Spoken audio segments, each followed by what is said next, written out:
Yo, what's going on, YouTube, and welcome back to Goal Line Hockey. It's your boy Kevin Forte. We are back. It's a little bit of a different setup than usual. We'll be making some adjustments here over the next couple days. We have a new setup here, so it's going to take a little while, so stay patient. But today, we are going to be going over our first of the 4 division predictions for the 2024-2025 NHL season. Guys, it is quickly approaching. We are now in mid-August, and the NHL season is going to be kicking off very, very shortly. And over a month from now, we'll start seeing preseason games here very soon. We're going to see fall camp really picking up. So there's a lot to be excited for. So make sure, if you aren't already, make sure to subscribe to the channel. We'll be giving you those updates as we get closer to the season. So we're going to start off with the Metropolitan division today. This is an easy one because for me, this is the division I watch the most, right? I'm an Islanders fan, so I'm able to watch the Devils and Rangers on my local package, and then you've got the other teams in the division as well, and we'll get into that. So we're going to start off at number 8. And that's the Washington Capitals. Now, this might surprise some people, but I think for most people, they aren't too terribly surprised by this. Now, this is a team that is kind of a boom or bust. There's a lot of things that I like about the Washington Capitals. There's also a lot of things that, well, we've kind of seen this before. Are they that much better where they're going to step over some of these other teams in the division that they can really make some noise? I'm just not confident enough in that. And you look at some of the additions they have, you still got Ovechkin, Strome, and Wilson. That's your top line. We're going to see more from the younger guys. We're going to see more of Hendrix Lapierre, guys like Connor McMichael, and I think that's very exciting. And then you have some of the newer guys like Taylor Radish, Brandon Duhaime, Pierre-Luc Dubois, and Andrew Mangiapane up front. I think those two guys are a wild card. I think Mangiapane is actually the best forward pickup here, not Pierre-Luc Dubois. I think there's a lot of risk bringing in Pierre-Luc Dubois. There's a reason he's been jumping around the league recently.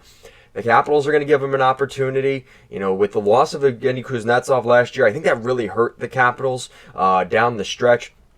But I think adding a guy like Dubois, it's boom or bust. And I think ultimately we're going to see a situation where McMichael or Lapierre ends up being that center on the second line.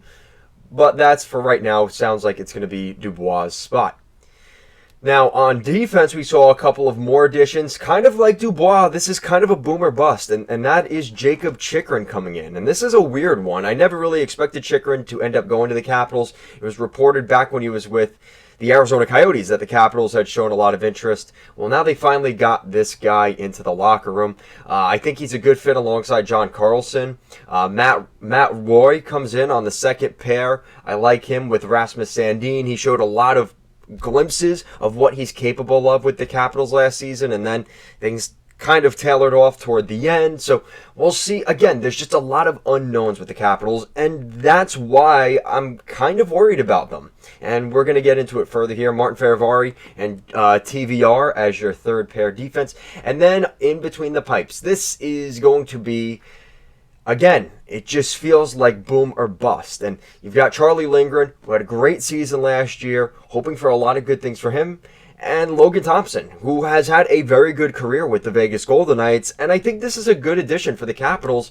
But again, how is he going to do with this defense? Because this defense is not the same Capitals defense when they won the Stanley Cup back in, I think it was 2018 or 2019, whenever that was. It's a different team, and I think that this is a team that, unfortunately, similar to another team which we're going to mention here in a couple minutes, is trying to hold out and be one of the teams that stays alive, right? And just trying to keep that playoff window open while they have Ovechkin. I just don't know if there's enough here with this division and how the other teams have improved that they are going to be there. I'm going to go with the Capitals missing the playoffs this year with 80 points. So that's our first team on the list. I know, not the best way to start, and I got to be a lot quicker for the rest of these teams, but we're going to do our best here. I want to give my reason why I have these teams where they are. So at number 7, with 84 points finishing next season, is the Columbus Blue Jackets. So I think the Columbus Blue Jackets are another example here of a team that just, I don't think they're going to have enough to get over the hump. Now, last season they had 66 points. I think they're a much better team than that. I think they're going to do a lot better this year. They had 27 regular season wins last year. I definitely expect that to get close to 40, maybe between 35 and 40, and then with the overtime points, around 84 points next season. I think this is a better Blue Jackets team than we've seen. I think the biggest key here is that center depth. Are we going to see a guy like Sean Monahan coming in? Is he going to produce with this team? Adam Fantilli, Cole Sillinger, are those guys going to be able to step up? Guys like Kent Johnson, right? There's a lot of good things that I like here in Columbus, and I think those guys, as they continue to develop, I like their depth. They've got guys like Justin Danforth, Matthew Olivier, Dmitry Voronkov. I like some of those guys in the bottom six, and again, maybe there's a little bit of a lack of like true skill up front, but that's where guys like Yegor Chinnikov, Kirill Marchenko, and Goudreau, they're going to say, hold my beer. And I'm hopefully going to see a little bit more improvement from them. Now, this defense is stacked. I really like the Blue Jackets defense. I think that's one of their strengths. You got Werenski, Severson, Juracek, Provorov, Denton Matejchuk, and Eric Goodbranson. Now, yes, Eric Goodbranson is on this team as a top six defenseman. I can make an argument that's probably not a great fit there, but I think we're going to see the emergence of a guy like David Juracek this season. I think he is a huge factor in how the Blue Jackets do, because we remember how last season went too. Remember, the beginning of the season, I think it was like the first month of the season in October, Zach Werenski went down with basically a season-ending injury, and the Blue Jackets' depth on the blue line was not enough to sustain that. And we knew the second Werenski was hurt and he was out for a while, that's probably it for the Blue Jackets season, even before it got started. So I'm expecting a very much improved Blue Jackets team. They are not going to be near 66 points. Like I said, they're going to be closer to that 80 to 85 range. I still have them missing the playoffs, but they are not as bad as they were last season. I just don't believe that. And you've got Daniil Tarasov and Elvis Merzlikins in between the pipes. So that's my thoughts on the Jackets. Number 6 here, we've got the Philadelphia Flyers. I think the Flyers are going to be a much improved team here. And what I like about the Flyers is this is a team that John Tortorella, like last season, he got the most out of this team that he could. And I think that's going to continue this season. And you look at this team, and I think the addition of Michkov this season is going to be a factor here. This team is going to believe that they can make the playoffs and that they are capable and worthy of being here. And I think that means a lot. And we've got a coach like John Tortorella who, for better or for worse, I think he's going to get the most out of this team. And I think they've gotten really the last 2 years has been kind of filtering out the guys that don't fit that culture that Tortorella is trying to breathe into this team. I think this is going to be a fresh start for a lot of these guys, and I think it's going to end up being a relatively successful season for the Flyers. So we've got Michkov coming in, who is obviously the big addition there. A healthy Morgan Frost, Scott Lawton, Sean Couturier, that's key. Kind of similar to like the Jackets, right? A team that, Couturier went out, and that was a really tough blow for the Flyers. They couldn't handle that last season. They've got a little bit more depth. Michkov coming in. There's going to be some belief there in Philadelphia. And sometimes that means nothing. Sometimes that means a lot. I think for the Flyers here, I expect a much improved team. I look at the defense. We're going to see continued emergence from guys like Cam York. Travis Sanheim is a good defenseman. He developed a little bit. The bottom six is a little, the second and third pair, Nick Seeler, Igor Samola. Okay, and then you've got Risto and Drysdale on the right side. I do like that. And I think in that spot with where they're at, I think the second and third pairing for Risto and Drysdale is probably good, even though Risto is probably overpaid to be there. And then the goaltending, obviously, Sam Ersson and Ivan Fedotov. This is a completely different look. Are we going to see the, Sam Ersson from, the beginning of the season? Or are we going to see the Sam Ersson from, when the team was really struggling during those dog days of the winter, before the holidays in November and January. And I think that's really going to be the key thing here for the Flyers is which version of these goalies are we going to see? I think Fedotov did very well in the role that he was in. It was a tough situation coming in down the stretch at the end of the season. Didn't have much time to build chemistry and rapport with the guys. That's going to change going into this year. I think he's going to be better. So I think the Flyers are going to be a better team than what we've seen. And we know the way Tortorella likes to give his, kind of give cushion to his goaltenders by blocking a ton of shots for his defensemen, keeping everything to the outside, being physical and aggressive. I think that's the DNA of the Flyers. And I think we're going to see that realized in year 3 under John Tortorella. So that means at number 5 here, and this is going back to the Capitals for a minute, because I think the the Penguins are a really good example of another team in that similar vein. Is they've got the kind of the closing twilight window of the Letang, Crosby, Malkin era, and they don't want to rebuild yet with those guys currently in the locker room and wanting to keep them forever Penguins. They're going to do everything they can to make the playoffs still. And I think that's the case here for the Penguins. I still have them finishing with 94 points this season. I think the Penguins are one of those teams that had a down season last year, and until proven otherwise, I think the Penguins will get back to the playoffs. I think they're going to prevent going to a 3-year drought of missing the playoffs. I like some of the veterans on this team. You've got guys like Kevin Hayes coming in that I think, yeah, he's had a rough couple goes here with the Flyers and the Blues, but I just don't think that was a good fit for him. I think with a team like the Penguins with some veterans over there with him, I think he's going to have better chemistry there. You've got guys like Blake Lizotte, Cody Glass, and Anthony Beauvillier filling out that bottom six. I really love Beauvillier. I wish he stayed in Nashville with Barry Trotz, but I digress. I think that's a really good fit for him there in Pittsburgh, and I think he has the potential to jump into the top six if something, whether there's an injury or maybe they want to put Raquel on the third line for a little bit. You can move Beauvillier up into that top six for a short period of time. So I think the Penguins are going to really like him. Looking at the defense, I think this is one of the more unknowns of this team. You've got Marcus Pettersson and Carlson, Graves, Letang, Grzelcyk, and Sebastian Aho. I know Sebastian Aho a lot from the Islanders. He is a hit or miss defenseman. He's a pretty good puck mover and things like that, but he has had a lot of cases where in his own zone, he is a little bit liable. And I think that's something that the Penguins fans are going to be frustrated with Aho because they see the flashes of greatness, his skating, his puck moving ability, his ability to get the puck out of the zone, seeing guys, making them available, passing the puck. But he's the turnover machine, and in the defensive situation, sometimes he makes the wrong choice. So we'll see how that goes. I love Grzelcyk there. I think that's going to be weird seeing him in anything other than a Bruins jersey. But Grzelcyk will be with the Penguins, probably alongside Aho on the third pair. And then you've got Tristan Jarry and Alex Nedeljkovic. I really like that goalie tandem, but we don't know what we're going to see from the Penguins on opening night. Are we going to see the Finnish goalie that played a little bit last year? Or are we going to see more of some of these other goalies that they have? Because I think the Penguins are testing out that goalie rotation right now, and I think we're going to see at least 3 or 4 goalies at some point during the season for the Penguins next year. It's going to be interesting to see how that all works out.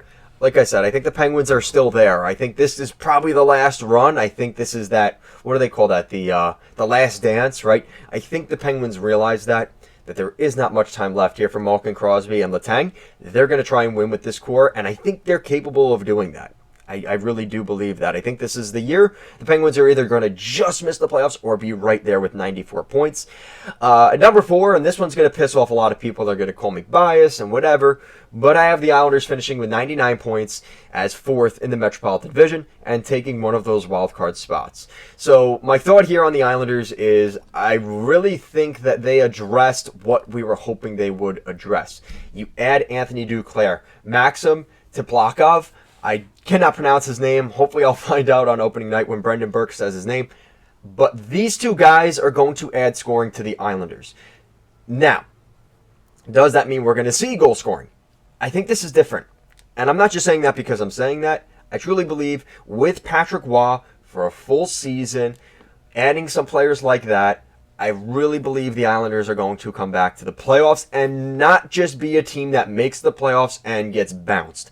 I truly believe the Islanders are going to be a threat in next year's playoffs. As long as Sorokin picks up his game, plays a little better, Varlamov continues what he's done his entire career with the New York Islanders, the Islanders absolutely have a chance of getting back to the playoffs. And, that's kind of what I'm looking at here. This is a new top 6 for the Islanders. You've got potentially a line of Duclair, Horvat, and Barzal, Teplakov, Nelson, and Palmieri, and now that adds some more depth, which means some other guys move down the lineup. So now Anders Lee, a little bit overpaid. He's playing on the third line with Pajot and Engvall, Holmstrom, Cizikas, and McLean as your fourth line. It's going to be weird not seeing Martin and Clutterbuck on the Islanders, but as of right now, that seems to be the case. The Islanders are going to get younger, they're going to get a little bit faster, and they're going to have a scoring threat. I think this is really, as much as it hurts not seeing Martin or Clutterbuck on the Islanders potentially, I think it's going to be for the betterment of the team at this point. Defense, Romanov, Dobson, Pelech, Pulak, Mike Riley, and Scott Mayfield. No changes really to the Islanders' blue line. So this is going to be pretty much the same group, except Sebastian Aho, who is obviously no longer with the team, now in Pittsburgh, and then Sorokin and Varlamov. Sorokin had a really rough playoffs last year. He had a rough season in general. His numbers still looked good, but from the standard we expect from Sorokin, I expect him to be closer to that than where he was last season. So expect good things from the Islanders. Moving up into the top three now, so I believe last year was a fluke. The New Jersey Devils will indeed be back in the playoffs, and I think they're going to be one of those top three teams in the division, just like we saw 2 years ago. The Devils are going to finish with 104 points. I like some of the guys they've got on this team, and there really wasn't a ton of change to this team, which I could see Devils fans being concerned about, but I think they really know that, there was a lot of tough injuries last season. The goaltending situation seems to be rectified. We'll get to that in a minute. I like this team, and I think they've got a lot of good players there. They needed to be humbled last season. They needed to miss the playoffs. I think it's going to be a learning experience for those guys. I expect them to be back. You've got Palat, Hischier, and Bratt as your top line. Dawson Mercer, Jack Hughes, and Timo Meier. They really like Dawson Mercer. He's got to turn the Jets on this season, and I think we've seen that before. We're going to probably see it again from Mercer. He's one of my favorite Devils, so I hope things go well for him this season. The bottom six is a little bit shaky, I will admit. I like Tatar and Howla and Nason there, but then Paul Cotter, Curtis Lazar, and Nathan Bastian, I'd like to see a little bit more improvement there, but I think those guys, it's okay. It's not terrible. Defense, Jonas Siegenthaler and Hamilton. Brett Pesce, remember that?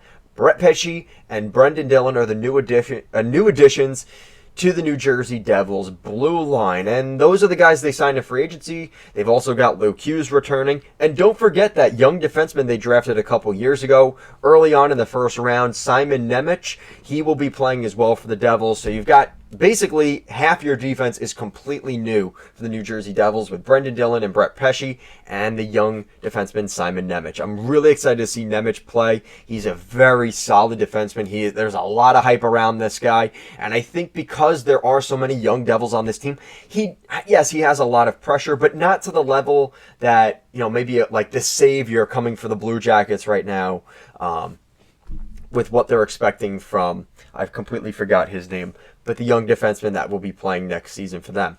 I cannot believe I forgot his name. But I'm really excited to see what he does for the Devils. And then obviously the key thing for the Devils, you've got Jacob Markstrom and Jake Allen as your goaltending. I really like Jake Allen down the stretch for the Devils. I think in a really difficult situation, he handled it pretty much flawlessly. So then also looking at Jacob Markstrom, he had a really good bounce back season. I don't know. I'm kind of torn on that one because he is not as reliable. You don't necessarily know what version of Jacob Markstrom you're going to get. I'm more confident in, the ceiling is much lower for Jake Allen, but you know what you're getting from him. I'm not so sure about Jacob Markstrom in that category. And to be honest with you, this is a goalie thing for the most part, unless it's a Linus Ullmark, Jeremy Swayman thing where because of cap they had to move him out. There's a reason that Jacob Markstrom was traded, right? We do have to remember that. So I'm interested to see what happens with the Devils. The biggest issue would be probably maybe a little bit of the depth if there's injury issues again for the Devils, and the goaltending. The goaltending has got to be better. And I feel like I've been saying that for years, but hopefully they were able to rectify that with some of the moves they made. Number two is the New York Rangers. I think the Rangers are, they're probably not going to win the President's Trophy this season. But that doesn't really matter. Who cares about that, right? If you don't win the Stanley Cup, it doesn't matter, right? Everybody forgot quite quickly the President's Trophy thing because the Rangers lost. So I think it would almost be better if the Rangers didn't win the division and didn't win the President's Trophy. And not to say they fall under the radar in the playoffs, but maybe not winning the President's Trophy. I think that gave them a lot more pressure than they needed. I really like this team. I look at Kreider, Zibanejad, and now the addition of Riley Smith. That could be boom or bust. He had a rough stretch. He was really good in Vegas for a little bit. Things didn't go so well for him. In his most recent stop with the Pittsburgh Penguins, I was expecting a lot better from Riley Smith there, and it just didn't work out. So hopefully things will work out for him better in New York. We've seen guys like Vincent Trocheck come in. This could be good, could be bad. We know what he's capable of, and then he raised it to another level. So maybe we'll see something like that from Riley Smith. Not going to be a ton of change to this Rangers team. Will Cully, Hedel, Kakko, VC, Carrick, and Rempe. Maybe at some point this season we'll see a guy like Brendan Ottman come in, but I don't think the Rangers are really rushing the kid from the Flint Firebirds of the OHL. They're going to really take their time with him. There isn't really anywhere to put him on this lineup, and maybe if things don't work out with Riley Smith, maybe he ends up going there at some point. So we'll see how things go, but I would be interested to see if Brendan Ottman gets into the lineup this season. Let me know what you guys think down below. Moving ahead, we got the defense, Lindgren and Fox. They were able to keep Lindgren for at least one more season. We'll see if they're able to lock up a longer-term deal at some point here soon. Miller and Trouba.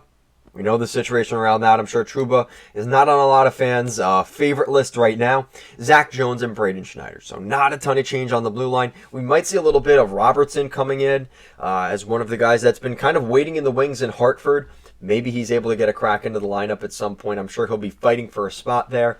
Goaltending is the same. You got Shesterkin and Quick. That's a really good tandem. I would say top 5 goalie tandem in the National Hockey League last season. So I expect that to continue again this year. I'm really excited to see what the Rangers do and how they bounce back from what was a disappointing playoff run. We've seen that before, though.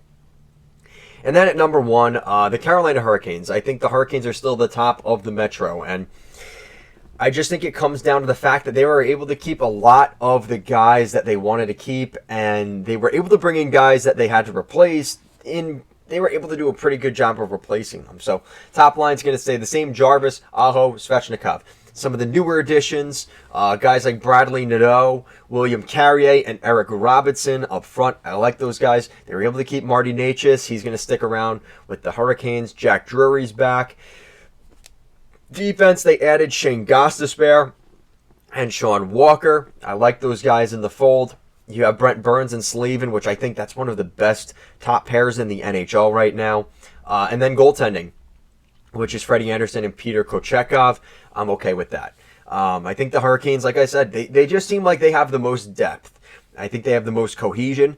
The way that Brendan Moore gets the most out of his team, let's remember last year, the Hurricanes didn't start off the season all that well. Like, there was genuine concern through October and November. Like, what's going on with the Hurricanes? And then just like that, in mid-November, a switch turned on. And all of a sudden, the Hurricanes went from, I think it was 6th, 7th, or 8th in the division, all of a sudden going right toward the top, back in the playoff picture, back in the hunt for winning the division, just like that.